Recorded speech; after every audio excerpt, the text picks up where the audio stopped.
20 मई को देश भर में दवा कारोबार बंद। ऑनलाइन दवा बिक्री और भारी डिस्काउंट के खिलाफ 12.40 लाख केमिस्टों का आंदोलन। 20 मई 2026 को AIOCD और उत्तरांचल औषधि व्यवसायी महासंघ के आह्वान पर देश भर के करीब 12.40 लाख केमिस्ट राष्ट्रव्यापी बंद में शामिल होंगे। देहरादून में प्रेस वार्ता के दौरान संजीव तनेजा, शैलेंद्र सिंह रावत, मनीष नंदा और आकाश प्रभाकर ने कहा कि यह आंदोलन जन स्वास्थ्य और मरीजों की सुरक्षा से जुड़ा है।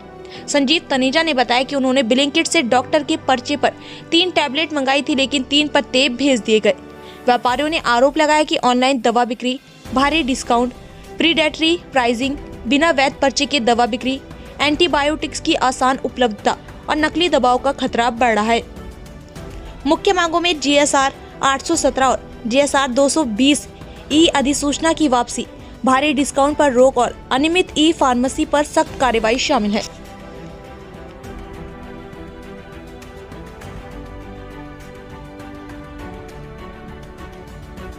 20 तारीख को संपूर्ण भारत के जो केमिस्ट हैं वो हड़ताल पर जा रहे हैं। इस विषय में हम बात करेंगे तनेजा जी से। तनेजा जी, क्यों जा रहे हैं पूरे भारतवर्ष के केमिस्ट हड़ताल पर? मैं Sanjeev Taneja, wholesale chemist association का प्रेसिडेंट। जो 12,40,000 केमिस्ट हैं, ये हमारे सारे एक साथ हड़ताल पे जा रहे हैं। जाने का एक ही मत है, जो हमारे को ऑनलाइन के लिए जो गवर्नमेंट ने ऑनलाइन प्लेटफॉर्म दिया है, और कुछ ऐसी कंपनियां ऑनलाइन दे रही हैं जो कि किसी भी प्रिस्क्रिप्शन को जांच नहीं करती हैं, डॉक्टर के फेक प्रिस्क्रिप्शन पे दवाई शेड्यूल एज दवाइयों का वितरण कर रही हैं। इस वजह से 12,40,000 केमिस्ट पूरे हिंदुस्तान के अंदर, जो हमारी AIOCD जो पेरेंट कंसर्न है, उसके अंतर्गत हमारे 12,40,000 केमिस्ट एक मत होके 20 तारीख को स्ट्राइक पे जा रहे हैं। ये जो ऑनलाइन जो सेलिंग चल रही है दवाइयों की, इस ऑनलाइन सेलिंग से जो स्थानीय जो मेडिकल स्टोर वाले हैं, छोटे मेडिकल स्टोर वाले हैं, उन पर क्या प्रभाव पड़ने वाला? जो छोटा मेडिकल स्टोर है वो आसपास में कुछ OTC प्रोडक्ट मंगवा लेता था, कुछ छोटे आइटम मंगा लेता था, कुछ जेनरिक दवाइयां बेच के अपना गुजर बसर करता था। लेकिन आज की तारीख में जो ब्लिंकिट जैसी कंपनियां आ गई हैं, जो कि 15 मिनट के अंदर डोर डिलीवरी दे रही हैं, जिसकी वजह से कंपनियों का मार्जिन हमारे लिए कुछ अलग है, क्योंकि हमारा 8 और 16 और 10 और 20% हमारा मार्जिन है। कंपनियां 30% का डिस्काउंट दे रही हैं, और वो पॉसिबल ही नहीं है कि किसी तरीके से 30% का डिस्काउंट दे। हम गवर्नमेंट से चाहते हैं कि एक ही कंपनियां हमारे को डिस्काउंट दे, ऑनलाइन कंपनियों को भी एक तरीके से डिस्काउंट दे और हमारे को भी एक ही प्लेटफॉर्म पे डिस्काउंट दे। ये जो डिस्काउंट वाली बात है, इस हिसाब से तो अगर देखा जाए जो ऑनलाइन जो चल रहा है, वो तो जो पेशेंट है वहाँ तक मुझे लग रहा है गलत दवाई भी जा सकती है। पेशेंट को गलत दवाइयां जा रही हैं। मैं आपको रिसेंट एक एग्जांपल देता हूं। मैंने कल अपना एक ब्लिंकिट से अपना एक ऑर्डर करा। उनके डॉक्टर का मेरे पास फोन आया। मैंने कहा मुझे खांसी और जुकाम हो रहा है, तो उन्होंने मुझे एक प्रिस्क्रिप्शन जनरेट करा। मैंने कहा मुझे जुकाम हो रहा है। उन्होंने एविल 50 mg की टैबलेट मुझे रिकमेंड करी है।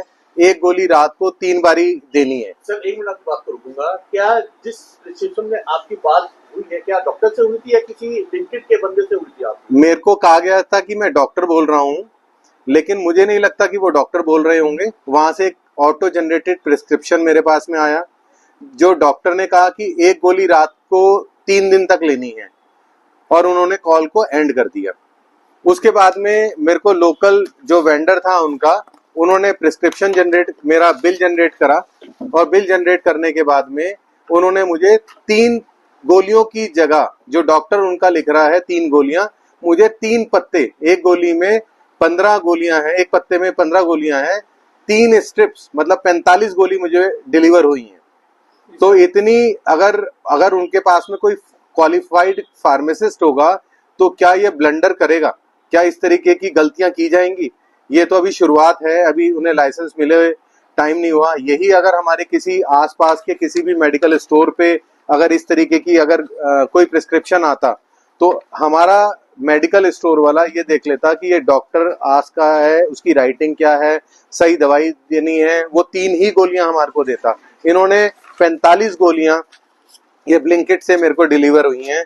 3 गोलियां उनका डॉक्टर लिख रहा है, और 45 गोलियां मेरे को डिलीवर हुई हैं। और ये वो दवाई है कि अगर एक गोली रात को खा ली जाए 2 दिन तक आदमी नहीं उठ पाएगा, इतना इसका नशा होता है। ये तो सीधे सीधा मरीज के स्वास्थ्य के साथ खिलवाड़ है ये। खिलवाड़। और इस तरह से तो अगर देखा जाए तो जो नारकोटिक्स जो दवाइयां हैं तो वो तो मुझे लग रहा है कि पूरा थोक के हिसाब से बेच देंगे। अगर डॉक्टर किसी भी तरीके की दवाई लिखता है, नारकोटिक्स दवाई लिखता है, और डॉक्टर कहता है SOS लेनी है जब आपको नींद नहीं आ रही है, तो ये उठा के 30 गोली का कोई पत्ता है तो उठा के 30 गोलियां दे देंगे। किसी को 2 गोलियों की जरूरत है तो ये 30 गोलियां सप्लाई कर देंगे। इस तरीके से अगर इनके ऊपर कंट्रोल नहीं रखा गया तो अगर इनके पास क्वालिफाइड अगर फार्मासिस्ट हैं तो उसका उपयोग क्यों नहीं करते, और ये गलत है। इस तरीके से मेरे ख्याल में हमारी मांग ये है कि सरकार से विनम्र निवेदन है कि इसको प्लेटफॉर्म को तुरंत प्रभाव से निरस्त किया जाए, सारे के सारे इनके लाइसेंस को निरस्त किया जाए। सर आपने बोला सरकार से निवेदन है, क्या आप लोग सरकार के पास गए इस निवेदन को लेकर?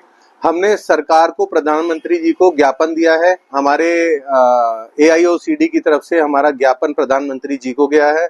यहाँ पे हमने चीफ मिनिस्टर जी को भी ज्ञापन दिया है, हेल्थ मिनिस्टर को भी ज्ञापन दिया है, और अपनी मांगे हमने उनके आगे रखी हैं और विनम्र निवेदन किया है कि इस प्लेटफॉर्म को तुरंत से तुरंत खत्म किया जाए। विज्ञापन कब दिया गया था और क्या अब तक आपको आश्वासन दिया गया है?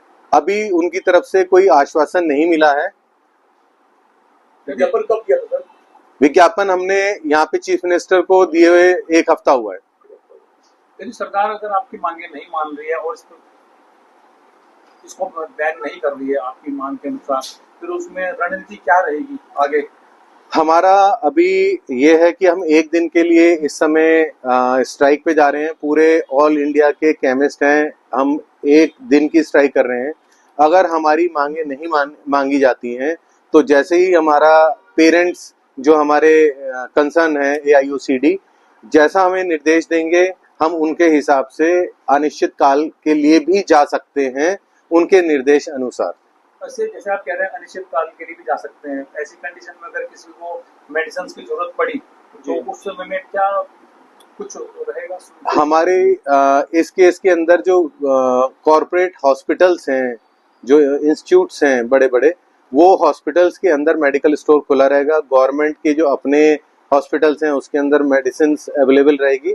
और यहाँ पे हमने जिला अधिकारी को ड्रग डिपार्टमेंट में अपने जो कुछ फ़ोन नंबर्स दिए हैं, हमारे को ऊपर से निर्देश आए हैं हमारे UAVM की तरफ से, कि हमारे UAVM की तरफ से एक निर्देश आया है कि हमें आगे किस तरीके से हमने कोई भी अगर इमरजेंसी आती है तो हमें 1 या 2 नंबर हमने प्रोवाइड करवाए हैं।